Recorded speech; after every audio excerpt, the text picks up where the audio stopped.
Nerd Reactor, roll out.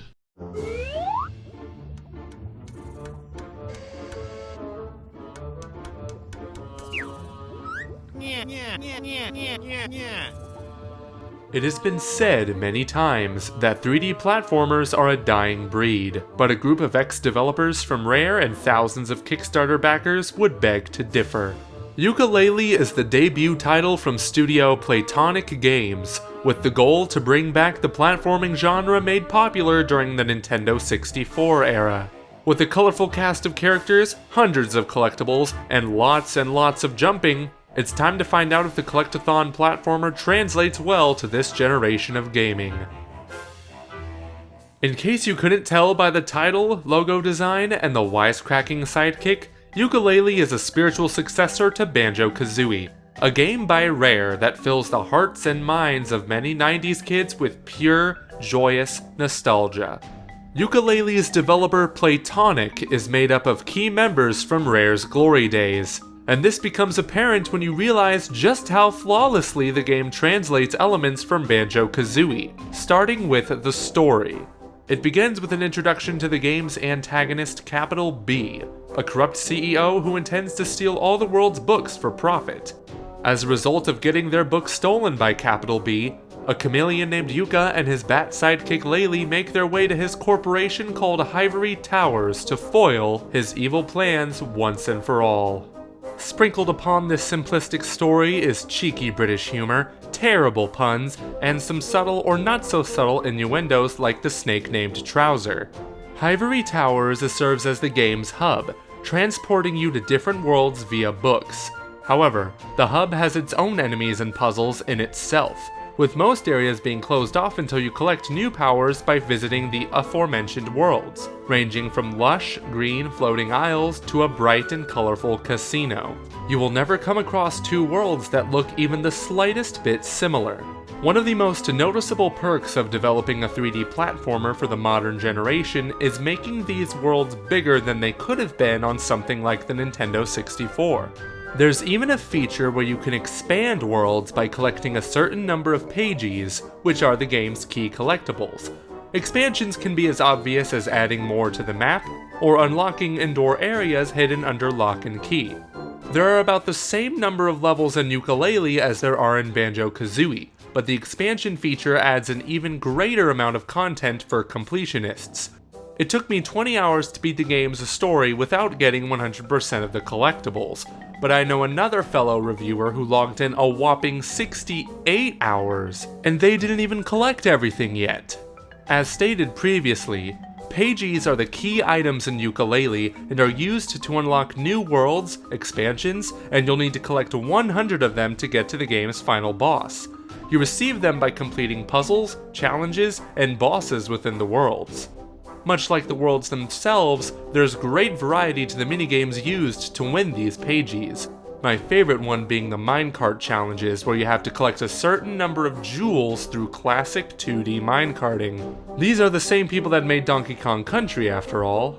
Speaking of retro, a digital T-Rex by the name of Rextro will let you play with his arcade cabinets that feature original arcade games that you can play by yourself or with a second player. These include a racetrack, obstacle course, collecting games, and so on.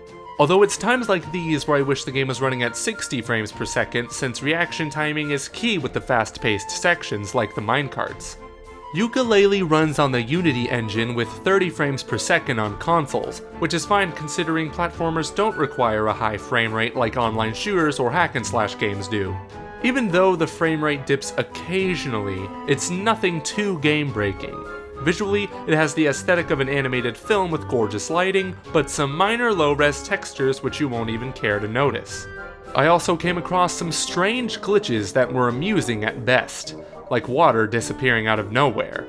The best part about Yooka-Laylee that will fulfill your nostalgia fix, though, is the music by Rare veterans Grant Kirkhope, David Wise, and Steve Burke. Their compositions evoke a sense of déjà vu, as in they're completely original, but at the same time oddly familiar. Each track sets the tone of every world perfectly, from the percussion sounds of Tribal Stack Tropics to the jazzy tones of Capital Casino. Every character in Yooka-Laylee talks in repeated grunts in classic Rare fashion, which can be skipped during in-game conversations, but I found myself wanting to hear every amusing grunt each NPC makes. These individuals range from anthropomorphic animals, snowmen, plants, grocery carts, you know, the usual. All of them with the signature big eyes that Rare games are known to have. So much so that they decided to make googly eyes an enemy. Come across these devils and they will possess any inanimate object nearby to attack you. Combat in the game is pretty stale. Enemies may look different, but they are more or less the exact same. They'll look at you, scream, and bum rush you as fast as they can. You can take them out with one hit, two if it's a squad leader indicated by a police hat. These little grunts are only threatening in large numbers. Then there are mean, gigantic brutes who can take off a good chunk of your health if you get too cocky. Despite the lukewarm enemy variety and combat, it was never the main focus of the game and should be treated as such. Yooka-Laylee is first and foremost a collectathon, and there is a lot to collect. Feathers are the most common collectible and can be used as currency to buy new moves from Trouser. The first few moves are based on Banjo-Kazooie ones, but now you have a power meter limiting the amount of time you can use them. Sorry, I know rolling is faster than walking, but rolling everywhere would be too easy. One of the later powers you get allows Yooka and Laylee to fly literally anywhere, so the power meter is a welcome addition for the sake of balancing. Other powers include Laylee's sonar, Yooka's invisibility, and a spin dash. These moves can be useful against enemies, but they're mostly used to solve puzzles and get the pages. Thanks to the help of a character named Dr. Poos, the duo can shapeshift into the strangest things such as a plant, a swarm of piranhas, and a snowplow. These will let you access areas you couldn't get to before, although controlling them can get really slippery at times, especially with the snowplow. Boss battles are another big part of Yooka-Laylee and are also the weakest part of Yooka-Laylee. I stated that the weak combat wasn't anything to worry about considering the game is mainly a platformer, and most platformers don't have deep combat anyway. Unfortunately, this really becomes apparent with the meager boss battles. There is one boss per world, and they can get quite frustrating for the wrong reasons. For example, there is an ice boss that slides against the wall, getting smaller and smaller the more you shoot flames at it. Even if you were able to aim in over-the-shoulder mode in this level, which you're not, it would still be difficult to hit him when he's at his smallest. What's even stranger are the quiz sections in Ivory Towers. Not necessarily boss fights, but they make a joke during the first quiz about how most of the budget didn't go towards the bosses. The sad part? It probably wasn't a joke. Your goal is to get past a river of toxic sewage by answering questions, and you're able to progress when you get them right. 3 strikes though, and you're out. It feels totally out of place, interrupts the flow of the game, and is mainly used as an opportunity to include more jokes. It's a wonder how these even made the final cut. Nostalgia is one heck of a drug. It's a yearning for things that have come and gone. And it is rare, no pun intended, for something new to give us that feeling we felt as kids. Thankfully, Yooka-Laylee is that new thing.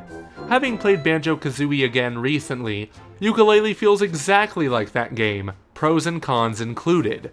Playtonic has perfectly captured the gameplay, style, and finesse of what made the 3D platformers of the late 90s so admirable. But most importantly, they proved that there is a place for such a genre 20 years later. For the best in geek culture news and reviews, visit nerdreactor.com.